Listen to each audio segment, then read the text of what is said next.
Chers amis, Boker Or, Beshem Hashem, Naaseh Venatzliach, nous sommes aujourd'hui le mercredi 31 du mois de janvier, le Kaf Aleph du mois de Jvat, Parashat Yitro. Shiur ce matin, Be'ezrat Hashem Yitbarach.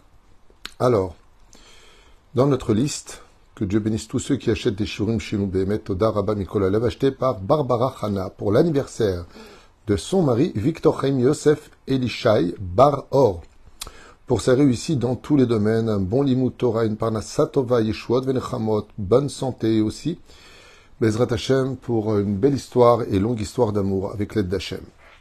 Elle demande aussi que ce shiur soit pour l'élévation de l'âme de ses parents, Simon, Esther, Badjouli, Slama, Aléa Shalom, ainsi que Israël, Chanoch, Ben Yosef, Shlomo, Alava Shalom. Et aussi, il y a ratson que le mérite de cette étude, Be'evadai, pensera à tous nos otages. Et pour la protection de tous les malades et les blessés d'Israël. Je pense que tout a été dit. En même temps, une grande refouach lema. Il y a un grand virus en ce moment qui, malheureusement, nous fait annoncer qu'il y a beaucoup de gens qui sont malades, qui ont la grippe, dont j'ai fait partie aussi, à qui on souhaite prompt rétablissement. Bezrat Hashem, refouach lema ima, yekara vechol a reshima shelanu. Nous commençons ce premier shiur de la matinée avec l'aide d'Hashem, avec un Yom Houledet Sameach, donc un très beau cadeau qui est offert Bezrat Hashem pour son mari, Yeshuot Venechamot, justement avec la paracha de Yitro, puisque vous savez que de chaque paracha, chaque Torah que nous avons, Baruch Hashem, on peut sortir des milliers et des milliers d'enseignements différents les uns des autres. Et là, nous allons voir ensemble un Mahamad, une réalité d'une situation très intéressante qui demande beaucoup de réflexion. La paracha de Yitro nous parle d'un côté donc de Yitro qui vient se convertir au judaïsme pour adhérer au mitzvot de la Torah sans condition. Il n'y a pas de ouais mais ça me saoule, il n'y a pas. Il a compris le système de la conversion quand on vient de soi-même se convertir à la Torah et qu'on veut devenir juif, on doit prendre sur nous les mitzvot de la Torah tels que le Shulchan Aruch nous le demande. Tu peux rester comme tu es, mais si tu viens de toi-même, alors que tu avais le choix de rester non-juif, pas comme un juif qui est né d'une mère juive, où il n'a plus le choix, il est obligé de les respecter, qu'il le veuille ou pas, eh bien, Yitro vient, mamash, prendre le joug des 613 mitzvot, comme on l'a expliqué dans d'autres shiurim que je vous conseille vivement et de voir et de partager, parce qu'on répond à beaucoup de questions d'ailleurs dans ces shiurim. Et puis le Nosé Merkazi, donc sujet principal de la paracha de la semaine, parle du don de la Torah. Les fameux 10 commandements qui seront la base des bases de tout le judaïsme sur lequel reposeront les 613 mitzvot plus 7 des Rabbanan. Mais avant cela, il y a un sujet intermédiaire qui intervient et c'est ce qu'on va étudier ensemble. Le sujet intermédiaire qui intervient, c'est le mariage d'Israël avec le Créateur du monde. Ce mariage est très dérangeant parce que il y a beaucoup de prétendants à cette place particulière d'être marié avec le Créateur du monde. Et je vous invite à rentrer dans une étude qui a été écrite il y a plus de 1000 ans, 1500 ans, de plusieurs midrashim qu'on va partager ensemble sur justement ce fameux don le don de la Torah qui, en réalité, représente le mariage. Vous savez, quand on se marie, on dit tout simplement mais ça der choupa avec kiddushin. On doit préparer la choupa et les kiddushin. Seulement, on a un problème avec ça. C'est que quand on se marie, normalement, on devrait dire les kiddushin et ensuite la choupa. Par exemple, quand je viens pour célébrer une choupa, alors d'abord, on fait les kiddushin, qui représenteraient un petit peu les fiançailles en français de l'obligation de l'un de se promettre à l'autre, et ensuite, on fait la choupa, c'est-à-dire les sheva brachot, avec la ktuba et tout ce qui s'ensuit. Et là, par contre, j'aurais besoin de 10 personnes. Ce qui n'est pas le cas pour les kiddushin. Les kiddushin, 2 personnes suffisent. Pour les sheva brachot, 10 personnes obligatoirement. Pour les sfarad en tout cas. Mais la reine, quand on vient pour se marier, d'où est-ce que ça vient de dire mais c'est des choupa avec kiddushin. Normalement, c'est kiddushin avec choupa. Le don de la Torah s'est réalisé avec un mariage entre Am Israël et Akadosh Baruch Hu. Et pour se marier, comme le dit la Maseret Kiddushin, vous le savez tous, il faut 3 éléments, 3 choses qui doivent être accomplies. La première, le Kesef. La raison pour laquelle, quand nous sommes sortis du pays d'Égypte, Dieu a rapporté l'or, les diamants, les pierres précieuses sur le rivage, c'était comme, de façon symbolique, le Khatan qui met la bague à son épouse. Kedin Shavé Prouta. Donc le Créateur du monde, qu'est-ce qu'il a fait? Il nous a apporté tout l'or. Pourquoi? Car quand on vient pour se marier avec une Kala, il faut lui acheter des présents. On a l'habitude de préparer des paniers avec toutes sortes de bijoux, de chaussures, de bien-être. Quand le Créateur du monde a porté les enfants d'Israël et qu'ils ont traversé la mer Rouge, par achat des semaines dernières, alors il nous a déjà offert les paniers du mariage. Bizatayam. Chazal nous disent que cette Bizatayam, c'est-à-dire ces trésors ramassés de la mer Rouge, incommensurables, c'était tout simplement le din de la Tabat. Il nous a mis Kedin Shavé Prouta, comme un homme rencontrerait une femme dans les champs, il parlera avec elle parce qu'il s'intéresse à elle, il veut se marier avec elle. Pour qu'ils puissent se promettre l'un à l'autre, il lui donnera un présent dans lequel elle fera un kinyan, elle se rendra propriétaire de cette bague et lui-même, faisant cette acquisition, deviendra promise pour elle. Comme on l'a vu avec Eliezer, qui donnera les présents à Rivka au nom de Yitzhak, et ainsi donc ils se sont promis l'un à l'autre. Très bien. Oufren, qu'est-ce qu'il faut ensuite? Il faut le shtar. Le shtar, ce sont les 10 commandements. Et la troisième chose, bia. C'est-à-dire que les 3 conditions, c'est offrir quelque chose qui soit un kinyan minimum de Shavé Prouta. Deuxième chose, le shtar, les conditions de mariage qui sont dans l'Aktuba. Et bia, l'amour. C'est-à-dire qu'ils s'unissent. Et c'est pour cela que la Torah nous dit Shrinato betocham, veishkanti shrinati betocham, j'ai résidé parmi eux. Parmi eux veut dire intimité entre le Créateur du monde et le peuple d'Israël de façon allusionnée. Dans Maseret Shabbat, Bedaf Pechet, Kayadoua, Hachem a renversé la montagne Har Kegigit. Et là-bas, on nous dit, la choupa, elle était où? La choupa, c'est quelque chose qui est au-dessus de nous. La Gemara nous dit dans Maseret Shabbat, 88, que Akadosh Baruch Hu a pris la montagne du Sinaï, il l'a retournée de telle façon à ce qu'elle puisse être comme une choupa au-dessus de nous. Donc, qui était le rabbin? Moshe Rabbeinu, comme vous l'avez compris. Chose qu'on a déjà expliquée dans d'autres shiurim. Vous allez voir quelque chose de très intéressant dans ce cours qui dit la chose suivante. C'est vrai que Dieu a préparé la choupa, mais de l'autre côté, là-bas il y a marqué, si vous recevez ma Torah, alors tant mieux on se marie, et si vous ne la recevez pas, ici se trouvera votre lieu d'enterrement. C'est quand même vachement curieux comme mariage qu'un khatan menace sa femme de l'épouser. Il s'agit ici d'un viol, et non pas d'un libre arbitre. Alors qu'on avait dit juste avant, Naase Venishma, quand Akadosh Baruch Hu nous a dit, vous voulez ma Torah? Est-ce que vous êtes intéressé par la ketouba que je vous propose pour ce mariage? Les enfants d'Israël ont dit, Naase Venishma. Alors, Bémet, si on avait dit oui à Hachem pour le mariage, pourquoi nous menacer en retournant la montagne sur notre tête et en nous disant, si vous ne la recevez pas cette Torah-là, je vous tue? Qu'est-ce que le Créateur du monde, qui est le bon Dieu, nous promet de positif en nous menaçant de nous marier avec lui, sous peine de mourir sur place si on ne reçoit pas sa Torah? Je n'ai pas très bien compris. Quand on avancera dans les parachutes, vous verrez que la Torah, dans ses lois, nous apprend quelque chose de très bizarre, pour l'esprit humain très bizarre. Mais elle nous dit que si un homme viole une femme, et que donc il l'a violée, cette femme a crié, elle ne voulait pas. Ok, bien sûr, c'est un viol. Il devra se marier avec et n'aura plus jamais le droit de la répudier. Ce qui fait que, de prime abord, quand on entend ce genre de choses, c'est au lui n'importe quoi. Alors quoi, il y a un mec qui viole une femme, et en plus il se marie avec, et en plus il ne peut pas la répudier? Oui, l'effet est exactement au contraire de toute logique. Il ne pourra jamais la répudier, ce qui fait que cette femme qui a été violée, elle ne l'aimera pas, elle le haïra, et lui fera subir pendant des décennies des souffrances telles qu'il aurait dû réfléchir 1000 fois pour ces 5 minutes de viol, de passer avec elle, de réfléchir 1000 fois. Parce que maintenant, peut-être qu'il a violé un boulet, une femme qui n'était pas du tout faite pour lui, une femme qui va constamment lui répondre, une femme qui va l'humilier, une femme qui va lui crier dessus. Et il ne pourra pas dire « j'en ai marre ». Pourquoi?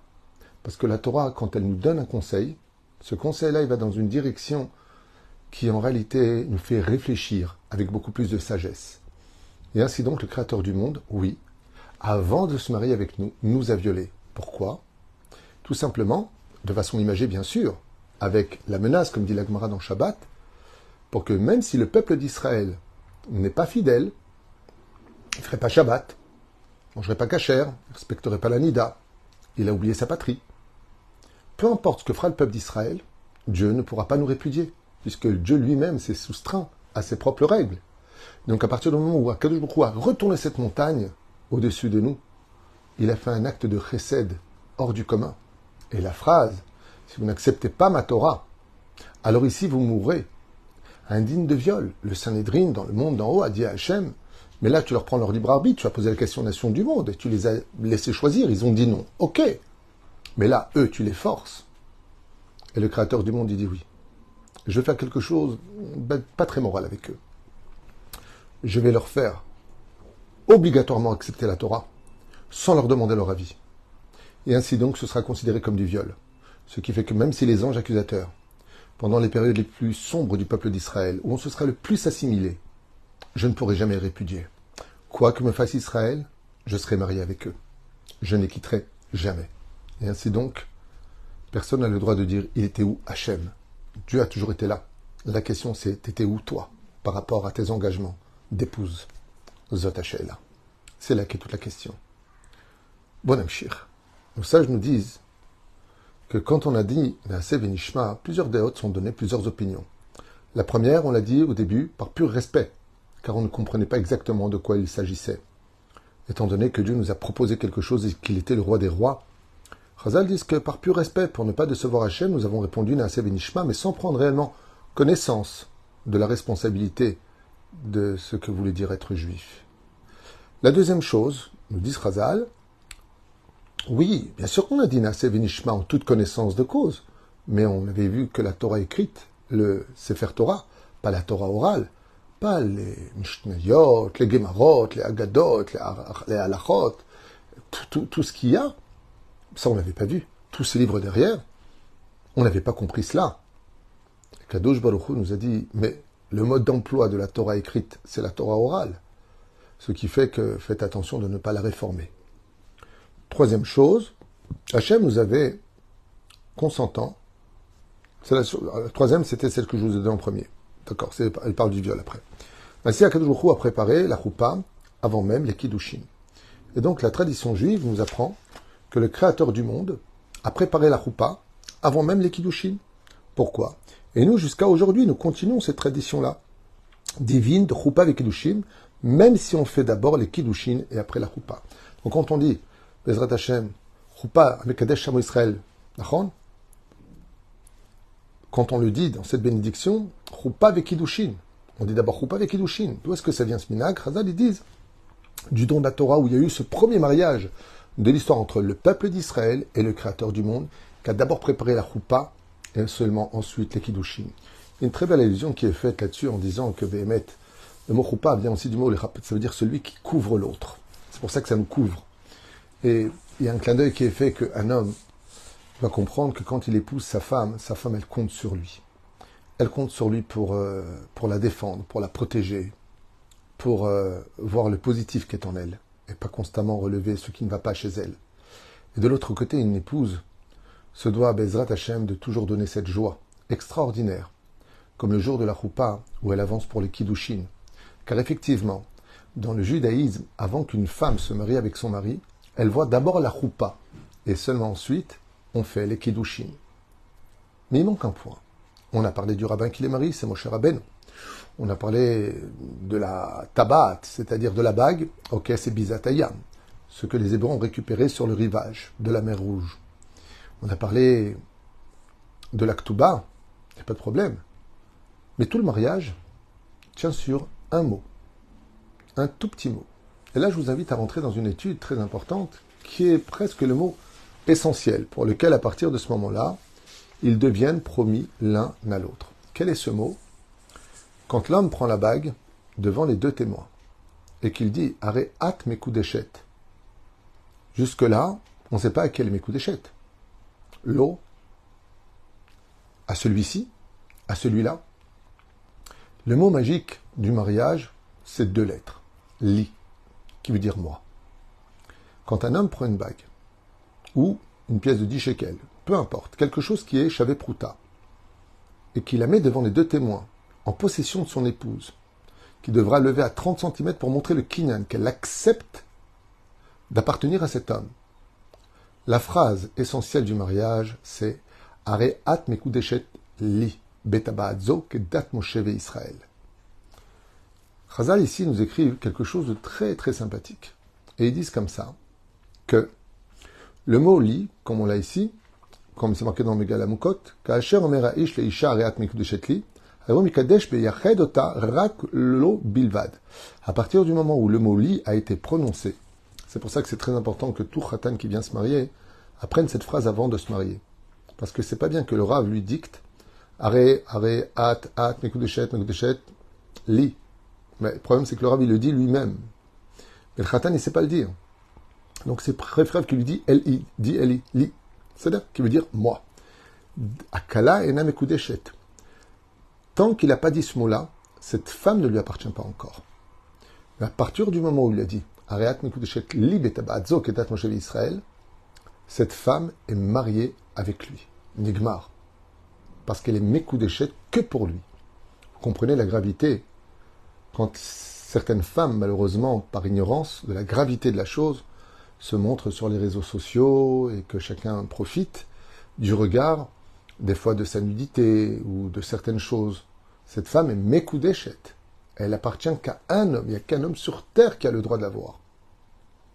Les Kiddushin sont assombris par ce genre de comportement. D'où l'importance de la pudeur. Vofren, cette phrase que nous avons dit ici, Li, Vaitem Li Segula, où est-ce qu'on la retrouve dans la Torah? Eh bien, Chazal nous dit, où est-ce qu'on a vu que Dieu nous a pris et qui nous a fait cette phrase sans laquelle le mariage ne peut pas avoir lieu, eh bien, c'est tout simplement marqué dans cette paracha. Ve eyitem li segula. Et vous êtes, pour moi, un remède, c'est-à-dire un moyen de transmission universel pour toutes les nations du monde. Le mot at mekudeshet li. Quand est-ce que Dieu a dit ce mot-là? C'est marqué ici. Ve eyitem li segula. Meyuchadim li. À partir du moment où Dieu nous a dit, vous êtes vous, les enfants d'Israël, maintenant sanctifiés par moi pour me représenter, nous sommes devenus l'épouse du Créateur du monde depuis le don de la Torah. Ce qui d'ailleurs va provoquer beaucoup de jalousie, car il y avait des prétendants, mais des prétendants qui n'ont pas voulu s'engager dans la perfection et l'intégrité de la Torah.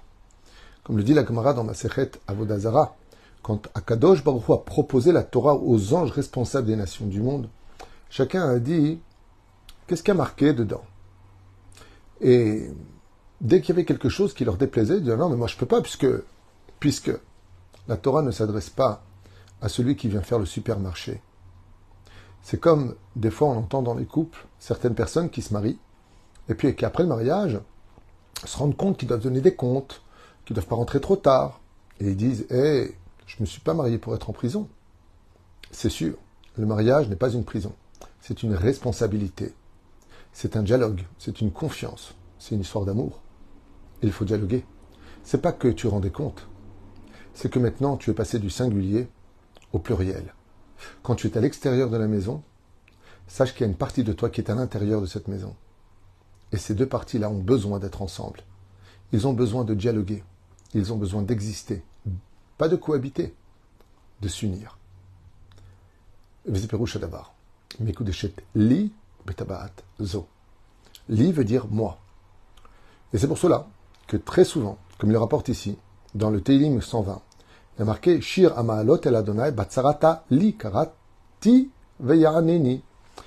Ici, ce Teilim nous dit comme ça, a dit le roi David, Shir Amaalot, donc chant d'élévation, El Hashem vers Hashem batsarata. Quand je suis dans le malheur, il rappelle quoi? Li karati veyaneni. Grâce au mot li, tout comme une femme qui serait en danger, qui elle appelle son mari. Quel est le mot qui va être utilisé par le roi David? Écoutez bien comme c'est beau. Shir Amaalot el Adonai batsarata li karati vayaneni. Je t'ai appelé par le mot lit. Ce qui fait que quand une épouse, à l'image d'Israël, fait son devoir, fait ce qu'elle faut pour son mari, dans la fidélité de leurs accords, de leur façon d'exister. Quand un mari rentre des fois de la route, il est fatigué, il y a beaucoup de maris qui prennent la route pour aller travailler de nos jours, qui vont jusqu'à Tel Aviv, qui vont à Jérusalem. Le soir, il rentre, un peu de compassion, un peu de gentillesse, un peu de sourire, de lui redonner sa place d'homme à la maison, de lui montrer qu'il est important, et que ce qu'il est, c'est ce que nous sommes. Mais pour cela, il faut être amoureux. Quand on est capable d'aimer quelqu'un, quand on est capable de comprendre ce que l'autre recherche, qu'est-ce qu'il a besoin? Alors, je sais que je l'ai déjà dit des milliers de fois dans les cours, mais que les femmes d'Israël n'oublient jamais. Comme le dit le Créateur du monde à travers Isaïe, Aïe Kevodi, le Créateur du monde exige une seule chose du peuple d'Israël. Respectez-moi. Je vous respecte, respectez-moi. Aïe Kevodi, dit Hachem. Si tu viens à la Beth Knesset pour parler, alors où est mon kavod? Ainsi, chaque homme a besoin d'être respecté. Et chaque femme a besoin d'être comprise. Quand on est capable de respecter l'autre, et que l'autre est capable de comprendre la situation de sa femme, alors le lit devient Bezrat Hashem une histoire d'amour. C'est un jeu de mots que je fais pour clôturer ce shiur. Ainsi donc, on a vu que le Créateur du monde nous dit, tu sais, c'est vrai que je t'ai épousé, mais n'oublie pas un détail. Shira malot el Hashem batzara tali. Quand tu appelles une personne pour te sauver, et tu dis, mais je comprends pas, pourquoi t'as pas appelé ton mari? Parce que mon mari et moi, on fait deux aujourd'hui. Il n'y a plus de moi. Car quand tu vis l'autre à l'intérieur de toi-même, automatiquement, il sera là pour te sortir du problème. Quand tu ne vas pas bien, Hachem, il te dit, appelle-moi.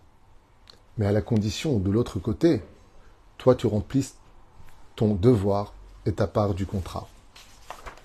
Oufren,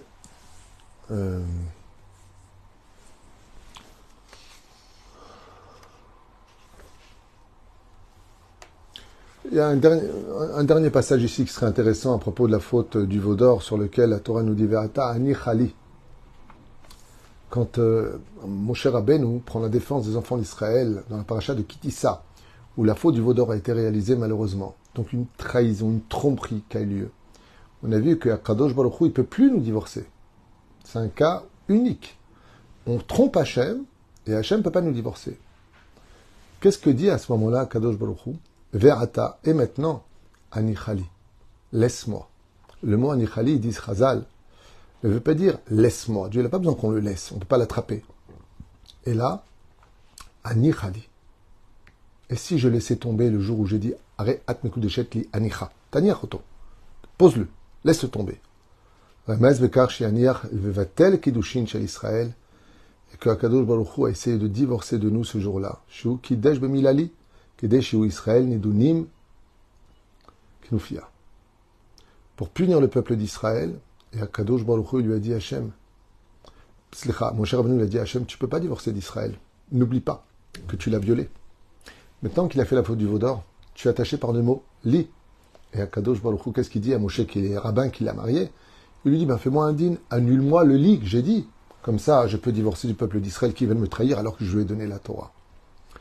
Tellement de belles choses à dire, tellement de puissance dans notre Torah, Baruch Hashem, que je voulais le partager avec vous. Je trouve que ce shiur est magnifique, parce qu'il doit rappeler à chacun de nous que pour ce Shabbat qui arrive, Shabbat de Yitro, tout comme chaque bar mitzvah s'appelle Khatan bar mitzvah, il est marié avec la Torah maintenant, sous la responsabilité, Bezrat Hashem, de l'ensemble du peuple d'Israël. Quand on vient pour vivre la Torah, eh bien, il ne faut jamais oublier qu'on vient se marier avec elle, et que la meilleure façon de vivre un mariage, c'est de ne jamais oublier, de ne jamais faire à autrui ce que toi tu n'aimerais pas qu'on te fasse. Tout comme un homme aimerait être respecté, respecte ton épouse. Tout comme une femme aimerait être comprise. Est-ce que toi aussi tu comprends ton époux? C'est dommage que dans tellement de demeures, il y ait tellement de cris et de manque de compréhension où chacun vit sa vie et que le dialogue n'existe pas. N'oubliez pas un détail. Avant d'être marié, soyez d'abord des amis et ensuite des amants. Voilà ce que je voulais partager avec vous. On a vu que tout le processus du mariage, tout y est. La roupa, le rabbin, la ketouba, la bague et la fête qui s'en est suivie, Baruch Hashem, la fête de Shavuot, que nous fêtons tous les ans, pour rappeler que le peuple d'Israël, avant d'avoir été marié avec sa femme, il était marié avec la Torah, et que tout comme une femme a ses exigences, la Torah aussi a ses exigences, et que la meilleure façon d'y arriver, c'est de dialoguer, car la Torah est un dialogue. Je reprendrai donc juste un instant Todrabar Barbara Chana pour avoir acheté le chiour pour son merveilleux mari Victor Chaim Yosef Elisha Bar Or, à qui on souhaite Merveillesrim Shana dans tous les bonheurs. Bezrat Hashem, je vous dis à tout de suite pour un autre chiour qui va suivre, encore un autre chiour pour ceux qui veulent, pour cette matinée. Kol Tuv V'Litraot.